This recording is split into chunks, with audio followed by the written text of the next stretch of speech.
안녕하세요, 한상호입니다. 제가 예전에 에어데스크라는 확장 프로그램을 만들었어요. 그때 어떤 마음으로 만들었냐면 사용자 숫자가 매번 모니터링이 돼요. 그 분석 도구를 통해서 몇 명이 지금 사용하고 있고 이번 주는 몇 명이 사용했고 이런 게. 근데 한 2,500명쯤 됐을 때 2,500명이 사실 많은 숫자지만 무료 제품이었기 때문에 돈을 벌 방법을 찾아야 됐어요. 그래서 어쨌든 사용자 수를 늘려야 된다. 그래서 더 많은 기능들, 더 재밌어 보이는 기능들을 계속 추가했어요. 이거를 구현하면 사람들이 좋아할 거야 하고서 기능을 추가하고 번역을 해서, 심지어 그때는 9개 언어로 번역을 해서 올렸어요. 그리고 그때 쓰던 그 번역기 코드가 지금도 제 공개 소스 코드에 올라가 있습니다.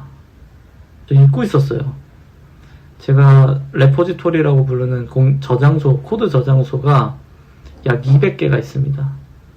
근데 그 중에 거의 맨 처음 올렸던 것 중에 하나가 이제 그 번역기 코드도 있는데 9개의 언어로 해서 돌려가지고 공지사항 작성하고 기능 업데이트 얘기하고 그리고 글 쓰고, 이번에 새로운 기능이 추가됐습니다 짜잔 하는 거예요. 그럼 무슨 일이 펼쳐지는지 아세요? 사용자 수가 줄어들어요.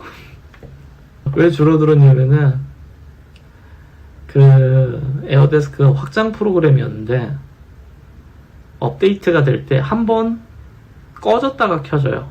근데 꺼질 때 이 화면이 옛날 그냥 제 제품을 쓰지 않았을 때 화면으로 돌아갔다가 써지게 돼요. 이 구조상 제가 어떻게 할 수가 없습니다, 이거는. 그런데 업데이트를 할 때마다 이게 한 번씩 꺼졌다 켜지니까 쓰시는 분들 입장에서 그냥 지워버리는 거예요. 뭐야 이거 왜 갑자기 꺼져? 그러니까 지워버리고, 그러면 뭐 2,500명이었다가 2,480명 이런 식으로 줄어들어요. 그럼 저는 한 주 동안 열심히 해가지고 준비해서 만들어서 업그레이드 했는데 줄어들었잖아요. 그럼 또 머리를 씁니다. 내가 이게 부족했어, 요걸 좀 더 추가하면 되겠지 하고서 또 그걸 만들어요. 근데 그걸 해도 늘어나지를 않고 거의 줄어들기만 하는 거예요. 현상 유지 또는 줄어들기, 이런 느낌인 거죠. 그러다 보니까 오기가 생기더라고요.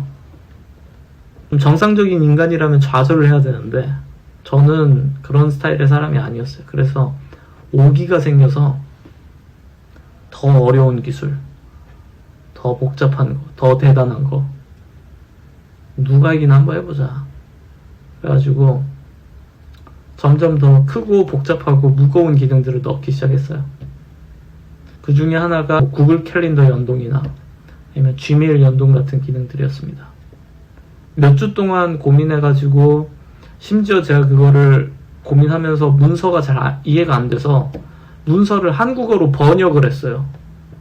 영문판밖에 없는 걸 한국어로 번역을 해서 그 번역한 거를 올려놓기도 했었어요. 번역본이 이해가 안 돼? 그럼 내가 번역을 해줄게. 번역부터 끝내고 그리고 나서 한자. 그래서 아마 지금도 있을지 모르겠는데 제 브런치에. 어쨌든 그랬습니다. 근데 그렇게 만들고 나니까 사람들이 늘었냐? 늘지 않았어요. 본질적으로 달랐던 거죠. 무슨 말이었냐면, 제가 만들었던 앱은 사람들이 쓰는 목적이 좀 더 예뻐 보이는 거, 그리고 좀 더 내 맘대로 커스텀 할 수 있는 거, 그리고 몇몇의 데이터 관리하는 거, 일정 관리, 이 정도 용도로 처음에 설계가 됐고 그런 거에 강점을 두고 만들었는데, 애초에 수요가 적은 스타일이었다 보니까 극소수의 사용자분들한테는 마음에 들었지만 그냥 일반 사용자분들한테는 너무 헤비하고 복잡하고 그랬던 것 같아요. 그리고 안 쓰는 기능도 너무 많고 좀 과할 정도로 많은 그런 것들이 또 있었고, 그러다 보니까 정말로 시장의 요청보다도 그냥 아주 극소수의 사람만 좋아하는 거를 만들고 늘리고 했었고, 그리고 그 과정에서 또 좀 힘들었던 건 뭐냐면은 제가 그렇게 열심히 해서 지메일이나 구글 캘린더 연동을 다 구현을 해놓고 몇 년 동안 사실 별 문제 없었어요. 근데 구글에서 보안 정책을 바꾸면서 제가 만든 기능이 다 쓸모가 없어지게 됐어요.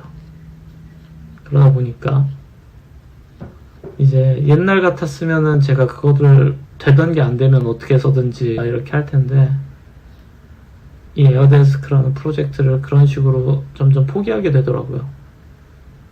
그리고 애초에 돈은 벌지 않고 계속 돈이 나가기만 했거든요. 그 서비스는 돈을 벌지를 못했어요. 한 달에 몇만 원씩 계속 썼어요. 서버 비용이나 이런 것들 때문에. 그러다가 그걸 그냥 감당하다가 한 2년 정도 그냥 그렇게 감당하다가 작년인가 재작년에 이제 서비스를 종료를 했죠. 공식적으로.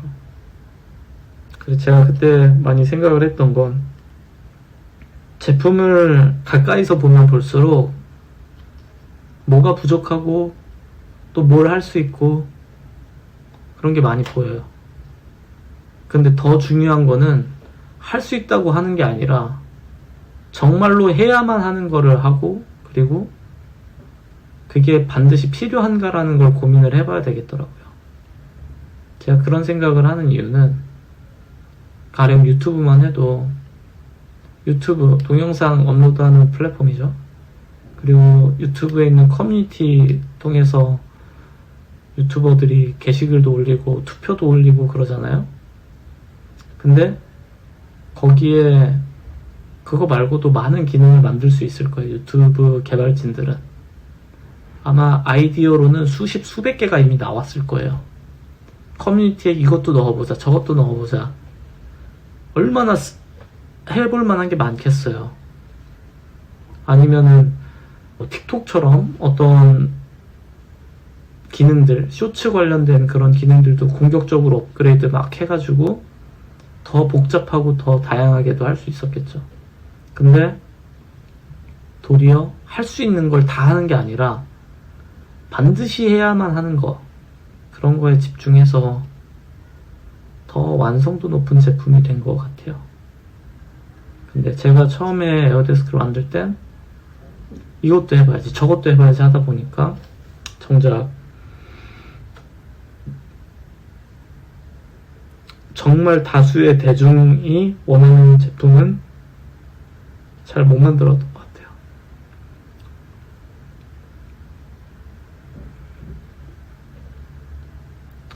그런 거 보면은 때로는 어떤 문제에 대해서 멀찌감치해서 보는 게 필요한 것 같은데, 몰입해서 보다 보면 하고 싶은 것도 많고 할 수 있는 것도 많고 다 흠집처럼 보이거든요.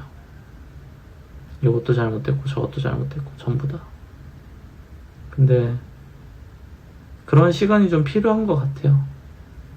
저는 사업을 하면서 그걸 그때 느꼈었고, 에어데스크 하면서 그 뒤로는 그러지 않으려고 노력하는 편이에요. 내가 할 수 있다고 해서 다 하지도 않고, 그게 내가 하고 싶다고 해서 그게 다른 사람들도 좋아할 거라는 생각도 하지 않고, 균형감을 좀 찾은 것 같아요. 아마 이 영상을 보시는 분들 중에도 사업가 분들이 있으면은 그런 얘기를 해주고 싶긴 해요. 가령 식당을 한다고 하면은 내가 할 수 있는 메뉴가 많을 수 있잖아요. 나는 뭐 김치볶음밥도 잘해, 나는 뭐 오므라이스도 잘해. 그렇다고 해서 막 메뉴를 뭐 20개 30개 이렇게 늘리면 당연히 손님 입장에서는 메뉴가 늘어나서 좋아지는 것처럼 보이지만, 한편으로는 처음 오는 사람들 입장에서는 뭐가 맛있는지 알아보기 힘들고 선택하는데도 복잡하고 그럴 수 있는 거죠. 장점만 있는 게 아닌 거죠. 근데 그게 제품에도 똑같이 적용되니까 그거를 잊고 살았던 것 같아요. 그때는 몰랐었고 지금도 머리로는 알고 있는데 뭔가를 만들어갈 때 계속 그런 일이 반복되긴 하는 것 같아요.